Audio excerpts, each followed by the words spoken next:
ఎక్కడైనా ల్యాండ్ పై ఇన్వెస్ట్ చేయాలని అనుకుంటున్నారా? అయితే ఫ్యూచర్ సిటీలో ఇప్పుడే ల్యాండ్ పీస్ పెట్టుకోండి. పూర్తి వివరాలకు మాకు కాల్ చేయండి. నమస్కారం. కార్తీక పురాణం 13వ రోజు పారాయణలోకి వచ్చాం.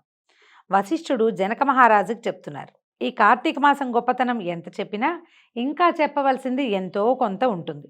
ఈ నెలలో మనం చేసే ప్రతి మంచి పనికి అత్యంతమైన అనంతమైన ఫలితం లభిస్తుందని చెప్పాను కదా. ఈ మాసంలో అతి ముఖ్యంగా చేయవలసింది నదీ స్నానం, అలాగే దీపారాధన, సమారాధన అంటే భోజనాలు పెట్టుకోవడం, మన వన సమారాధన చేస్తాం కదా, అది చెప్తున్నారు. ఇవన్నీ పుణ్యాన్ని ప్రసాదించే కారణాలు. అదేవిధంగా ఒక పేద బ్రాహ్మణ బాలుడికి ఉపనయనం చేయటం ఎంతో మంచిది. అక్షరాభ్యాసం కూడా మంచి ఫలితాన్ని ఇస్తుందిటండి. ఎవరైనా అక్షరాభ్యాసం చేసుకుంటామంటే వాళ్ళకి ఖర్చు మనం ఇవ్వడం అన్నమాట, అది కూడా చాలా మంచిదట. ఉపనయనం చేయడానికి తగిన శక్తి లేని వాళ్ళు దక్షిణా తాంబూలాలని ఇచ్చి ఉపనయనం చేయించినా ఉపనయనం చేసిన ఫలితమే లభిస్తుంది. అంటే ఒక హాల్ బుక్ చేయటము, భోజన భాజనాదులన్నీ చూడడము, పురోహితుడికి ఇవ్వడము, అన్నీ ఇదంతా కాకుండా కేవలము ఒక పురోహితుడికి ఇవ్వవలసిన దక్షిణ తాంబూలాదులు ఇచ్చి మిగిలిన ఖర్చులు వాళ్లే పెట్టుకుంటారు ఉపనయనం చేసుకునే వాళ్ళే. అలా చేసినా కూడా మంచి ఫలితం లభిస్తుందట. అయితే ఈ పని వలన ఎలాంటి పాపమైనా తొలగిపోతుంది, వ్యభిచార దోషం నశిస్తుంది, నూతులు చెరువులు త్రవ్వించిన ఫలితం లభిస్తుంది. వీటన్నిటికంటే అత్యధిక ఫలప్రదమైనది కన్యాదానం. ఈ కన్యాదానం వల్ల తాను తన పూర్వీకులు అందరూ తరిస్తారు. ఈ విషయాన్ని తెలియజేసే ఒక ఇతిహాసాన్ని చెప్పమన్నారు. అంటే కార్తీకంలోనే కన్యాదానం చేయాలన్న నియమం లేదండి. కార్తీకంలో కొన్నిసార్లు ముహూర్తాలు ఉంటాయి, కొన్నిసార్లు ముహూర్తాలు ఉండవు కూడా. ఇప్పుడు కన్యాదానం చేయవలసిందే అంటే కుదరద్దు. ఎవరైనా పెళ్లి చేసుకునేటప్పుడు కన్యదార పోయటానికి మనం పెట్టుకోవచ్చు, లేదా దక్షిణ తాంబూలాదులు ఇవ్వచ్చు, ఇలా చేయొచ్చు. కానీ కార్తీకంలో ప్రామిస్ చేయొచ్చు, మనం మీ అమ్మాయికి వివాహానికి కావాల్సిన ఖర్చు నేను ఇస్తానని ఎవరైనా పేదింటి వాళ్ళ కోసం మనం వాళ్ళ కన్యాదానానికి సరిపడా డబ్బు ఇస్తామని ఇవాళ ఈ నెలలో ఈ కార్తీక మాసంలో గనక ఒప్పుకుంటే తర్వాత వివాహం ఎప్పుడు జరిగినా సరే మనం అప్పటి ఖర్చులు అప్పటికి ఇచ్చేస్తాము, కానీ ఫలితం మాత్రం లభిస్తుంది అని చెప్తారు. పూర్వం వంగదేశంలో శూరుడని ఒక రాజు ఉండేవాడు. ఆయన భార్య చక్కని అందమైన కన్నులు కలిగింది, ఎంతో అందగత్తెట. శూరుడు శత్రురాజుల వలన దాయాదుల వలన తన రాజ్యాన్ని సర్వస్వాన్ని పోగొట్టుకుని సౌందర్యవతి అయినటువంటి భార్యా సమేతుడై అడవుల్లో కాలం గడిపేవాడట. ఆ దంపతులు కందమూలాలు భుజిస్తూ జీవనయాత్ర కొనసాగిస్తున్నారు. చాలా కాలం తర్వాత, అంటే రాజుగా ఉన్నప్పుడు ఆయనకి సంతానం లేదు, ఈ అడవిలో ఉన్న తర్వాత చాలా కాలానికి ఒక ఆడపిల్ల పుట్టిందట. తల్లిదండ్రుల లాలనలో పెరుగుతూ రూపగుణ లావణ్యాదులతోటి యవ్వనవతి అయింది. ఒకతే పిల్లని చక్కగా ముచ్చటగా పెంచారు. అమ్మాయి యుక్త వయస్కురాలు అయిందనమాట.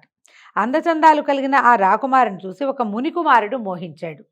రాకుమారి రాజుగారి కూతురు కాబట్టి నిజానికి రాచరికపు వ్యవహారం అక్కడ ఏమీ లేదు. మరి రాజు దగ్గరికి వెళ్ళి ఆమెను తనకిచ్చి వివాహం చేయమని అడిగాడు. రాజు అతనితో, మునికుమార, నీ కోరిక అంగీకరించదగిందే, కానీ ప్రస్తుతం నేను సమస్తాన్ని పోగొట్టుకుని కందమూలాలు తింటూ కాలం గడుపుతున్నాను. పరమ దౌర్భాగ్యుడిని, అంటే నిర్భాగ్యుడు, ఏమీ డబ్బు లేదు నా దగ్గర, అష్టకష్టాలు పడుతున్నాను. నువ్వు నాకు కొంత ధనం ఇస్తే నేను నా కుమార్తెని నీకు ఇచ్చి వివాహం చేస్తానన్నాడు. ఇదేంటంటే ఈజీగా అమ్మాయిని అమ్ముతానని చెప్పాడు మంచి భాషలో. అయితే ఆ మునికుమారుడు కుబేరుని గురించి తపస్సు చేసి కుబేరుని అనుగ్రహాన్ని సంపాదించి సమస్త సిరి సంపదల్ని పొంది ఆ సిరి సంపదలను మహారాజుకిచ్చి రాజకుమార్తెని వివాహం చేసుకున్నాడు. వివాహం అయిన తర్వాత ఈ ముని బాలకుడు తన భార్యను తీసుకుని పెళ్లి కుమార్తెను తీసుకుని వెళ్ళిపోయాడు. మహారాజు మునికుమారుడిచ్చిన సంపదలతోటి విశాలంగా పెద్దది చక్కగా శుభ్రంగా ఉన్న ఆశ్రమాన్ని నిర్మించుకుని జీవించడానికి అవసరమైన వస్తువులను సేకరించుకుంటూ భార్యా సమేతుడై సుఖంగా బతుకుతూ వచ్చాడట. మరికొంతకాలం గడిచాక పెద్దమ్మాయి పెళ్ళైపోయిన కొంతకాలానికి రాజుగారికి ఇంకో అమ్మాయి పుట్టింది. అదేంటంటే 20 సంవత్సరాల తర్వాత అప్పటికి పెద్దవాళ్ళు అయిపోతారు కదా అనిపిస్తుంది మనకి. పాతకాలంలో యవనవతి అయ్యింది అంటే 25 ఏళ్ళు రావక్కర్లేదండి. 8 ఏళ్ళు నిండితే అష్టవర్షాత్ భవేత్ కన్య అని పిల్ల పెద్దది అవ్వకుండా 10-11 ఏళ్ల వయసున్న పిల్లల్నే రూపలావణ్యాదులు చూసి వివాహాలు చేసేసుకునేవాళ్ళు. కన్యా వివాహము అంటే పెద్ద పిల్లలు కాకముందు పెళ్లి చేయటమే. 10 సంవత్సరాలు, 8 ఏళ్ల నుంచి 10 లోపల పెళ్లి చేసేసేవారు. 10 ఏళ్ల గ్యాప్ పెద్ద గ్యాప్ కాదు కదా, ఇటీవల కాలంలో కూడా కనపడుతుంది. అయితే ఈ కూతురు పుట్టేసరికల్లా మళ్ళీ కూతురు పుట్టగానే వీళ్ళు చాలా ఆనందించాడు. పెద్ద అమ్మాయి పుట్టింది, ఆ అమ్మాయికి వివాహం చేసాము, బోళ్ళు సంపాదించుకున్నాము. మళ్ళీ ఇంకో అమ్మాయి పుట్టింది, ఇప్పుడు కూడా బోళ్ళంత సంపాదించుకోవచ్చని రాజుగారు సంతోషించాడట. ఆమెను కూడా ఎవరికైనా ఇచ్చి వివాహం చేసి ధనాన్ని సంపాదించుకోవచ్చని భావించాడు. అయితే యతీశ్వరుడు అనే మహర్షి ఒక ఆయన ఆ నర్మదా నదీ స్నానానికి తపతి తీరం నుంచి బయలుదేరాడు. తపతి అనేది ఒక నది, మనకు తెలిసి ఉంటుంది చాలామందికి. సూర్యుని కుమార్తె తపతి. యమున కూడా సూర్యుని కుమార్తె అని చెప్తారు. యముడు యమి ఇద్దరు అన్న చెల్లి. వీళ్ళ కథ మనకి కార్తీక పురాణంలోనే 2వ రోజు కథలో చెప్పబడుతుంది. తర్వాత శనీశ్వరుడు తపతి జన్మించారు తర్వాత 2వ భార్యకి. ఆ తపతి కూడా ఒక నదిగా మారింది. ఈ తపతి నదీ తీరం నుంచి నర్మదా నదీ స్నానానికి బయలుదేరాడట. సూర్యుడున్న ప్రాంతానికి, ఆ అటవీ ప్రాంతానికి వచ్చాడు. సూర్యుడిని కలుసుకుని అతని యోగక్షేమాలను గురించి అడిగాడు. మహారాజు ఇలా అడుగుతున్నాడు అనమాట. మునిపుంగవ, నేను వంగదేశానికి అధిపతిని, నా పేరు సూర్యుడు, నా రాజ్యం శత్రువుల పాలైన కారణంగా నేను ఇలాగ అధోగతి పాలై అడవుల్లో పడ్డాను. దరిద్రం కంటే గొప్ప కష్టము, పుత్రశోకానికి మించిన దుఃఖము, భార్యా వియోగ సంతాపాన్ని మించిన వ్యాధి ఉండదు. నిజం కదా, ఇవన్నీ కష్టాలు. ఈ కష్టాలను మనం చాలా కథల్లో చూస్తూ ఉంటాం. అయితే నాకు 2 కుమార్తెలు. ఒక కుమార్తెను కొంత ధనం తీసుకుని ఒక ముని కుమారునికి ఇచ్చి వివాహం చేసి కాస్తలో కాస్త ఇప్పుడు బెటర్గా ఉన్నాను, బాగున్నానండి, నా పరిస్థితి బాగుందన్నాడు. తర్వాత చిన్న కుమార్తెను కూడా ఎవరైనా ధనం ఇచ్చిన వాడికి ఇచ్చి వివాహం చేయాలనుకుంటున్నానండి అని తెలియజేశాడు. తెలియజేస్తే యతీశ్వరుడు ఆశ్చర్యపోయాడు. మహారాజా, అదేం పని? కన్యని అమ్మటం మహాపాతకం. కన్యాశుల్కం అనేది మనకి దేశంలో పెద్ద దురాచారం, చాలా కాలం ఉండేదండి. అది పోయాక వరకట్నం వచ్చింది. ఇది ఇంకా పోలేదు. ఇదివరకు అమ్మాయిని అమ్ముకోవడం తప్పనేవాళ్ళు. మరి అబ్బాయిని అమ్ముకోవడం తప్పన్న మాట ఇంకా ప్రజలు నేర్చుకోలేదు. అయితే ఈ ధనంతో చేసేటువంటి దైవకార్యాలు, పితృకార్యాలు నిరుపయోగమైనవి. అమ్మాయిని అమ్మిన తర్వాత వచ్చిన డబ్బుతోటి చేసే ఏ దైవ కార్యము ఫలించదు, దానివల్ల ఉపయోగం ఉండదని చెప్తున్నాడు ఋషి. నీకు నరకమే సంప్రాప్తిస్తుంది, పుత్ర సంతానం కలగదు. ఇక నీకు మగపిల్లలు పుట్టరు, ఎన్నిసార్లు పుట్టినా కన్యలే పుడతారు. వాళ్ళని నమ్ముతావు, నువ్వు డబ్బు సంపాదిస్తావు, దాంతో ఏవో కార్యాలు చేస్తావు, వాటి వల్ల నీకు వచ్చే లాభం ఏముండదు. అమ్మాయిలు నమ్మేసిన పాపం మాత్రం నీకు వస్తుందన్నాడు. దేనికైనా ప్రాయశ్చిత్తం ఉంది, కానీ కన్యా విక్రయం చేసిన వాడికి ప్రాయశ్చిత్తమే లేదు. నా మాట విను. ఈ కార్తీక మాసంలో కన్యాదానం చెయ్యి. శుభ గంగాస్నాన ఫలితాన్ని, అశ్వమేధ యాగాన్ని పొంది తరిస్తావు. పెద్ద కుమార్తెకు కన్యాశుల్కం తీసుకున్నటువంటి దోషం కూడా నశిస్తుందని హితోపదేశం చేశాడట. మహాన్ భావ, అవేం మాటలు! పాప ఫలితంగా నరకయాతలు ఎప్పుడు కలుగుతాయో ఎప్పుడు కలగో కానీ దరిద్రంతో పడే జీవనయాతనలు దాటి బయటపడడమే ముఖ్యం. అంటే పరలోకం సంగతి ఆలోచించద్దు, ఇహలోకం గురించి ఆలోచించుకోవాలి కదా. ఇప్పుడు రూపాయి లేకపోతే నిర్ధనుడికి వచ్చే కష్టం ఇంకెవ్వడికీ రాదు. వాడికి తిండి, గుడ్డ, గూడు ఏవి ఉండవు. సమాజంలో గౌరవం ఉండదు, విలువ ఉండదు, మర్యాద ఉండదు. ప్రధానమైంది సుఖ సంతోషాలు అనేవి ఉండవు. నిర్ధనుడు చాలా కష్టపడతాడు. దరిద్రులకు వచ్చే కష్టాలు వాళ్ళే తెలుసుకుంటారు, కానీ మిగిలిన వాళ్ళకి తెలియవు. ఇప్పుడు చనిపోయాక ఏం జరుగుతుంది అనేది మనకేం తెలుసు? మనకి తెలియని విషయం కదా అది. తిండి తిప్పలు లేక జీవన సౌఖ్యాలకు దూరం అయిపోయి చిక్కిశల్యమై బతకటము, ముక్కు మూసుకుని తపస్సు చేసి మోక్షం కోసం అరులు చాచడం ఎంత అవివేకమో మీకు తెలుసా? ఇలా రోజు తపస్సు చేస్తున్నారు మీరు మోక్షం కోసం. ఈ మోక్షం కోసం చేసే తపస్సు ఎంత అవివేకం. ఇప్పుడు హాయిగా తినడం లేదు, తిరగటం లేదు, తిండి నిద్ర లేదు, సుఖము లేదు. ఇవన్నీ పోగొట్టుకొని నిత్యము తపస్సు చేస్తే రేపు ఏం రాబోతోందో మీకు అసలు తెలియనే తెలీదు. మీకు తెలియని విషయాన్ని మీరు ఆచరిస్తూ నాకు తెలియని విషయాల్ని నాతో చేయించాలని ఎందుకు చూస్తారు అని అడుగుతున్నాడు. ఇది సాధారణంగా మనం ఎదుర్కొనే ప్రశ్న అండి. మరణం తర్వాత ఏం జరుగుతుందో మనకి తెలియనే తెలీదు. స్వర్గమా నరకమా ఏమిటి అనేది తెలీదు.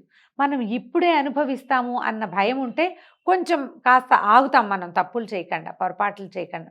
కానీ పరలోకం గురించి భయపడే వాళ్ళు చాలా తక్కువ ఉంటారు. ఎప్పుడూ కూడా అన్ని యుగాల్లోనూ ఇదే పందా ఉంది. మీరు ఏమైనా అనండి, ఎన్నైనా చెప్పండి, నేను నా కుమార్తెను ధనమిచ్చిన వరుడికి ఇచ్చి మాత్రమే వివాహం చేస్తాను అన్నాడు రాజు. మహారాజు ఆలోచన విధానం చూసినటువంటి యతీశ్వరుడు చాలా ఆశ్చర్యపోయాడు.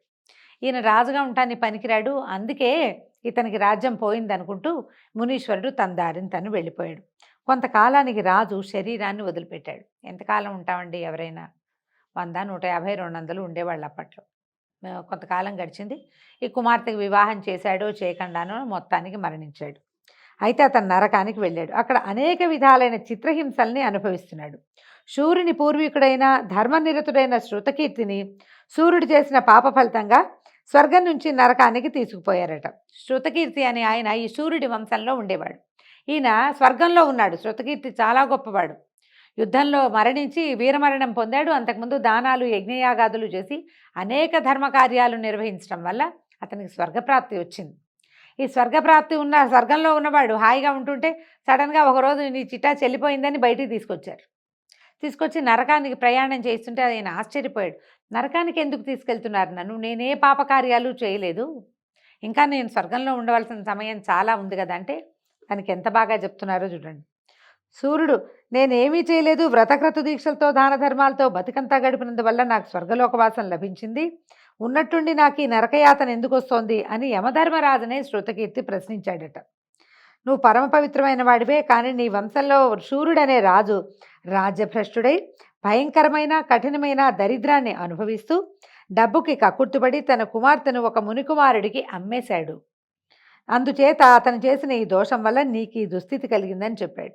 ఈ బాధ నుంచి తప్పించుకునే ఉపాయం ఏదీ లేదా అని శృతకీర్తి యమధర్మరాజుని అడిగాడట. అడిగితే, ఓ రాజా, సూర్యుని భార్యాపుత్రులు నర్మదా నదీ తీరంలో పర్ణకుటీరంలో నివసిస్తున్నారు. సూర్యుని చిన్న కుమార్తె యుక్త వయస్సులో ఉంది. నా ఆశీర్వాద బలంతో నువ్వు అక్కడికి వెళ్ళి కార్తీక మాసంలో అలంకారపూర్వకంగా అమ్మాయిని కన్యాదానం చేయించు.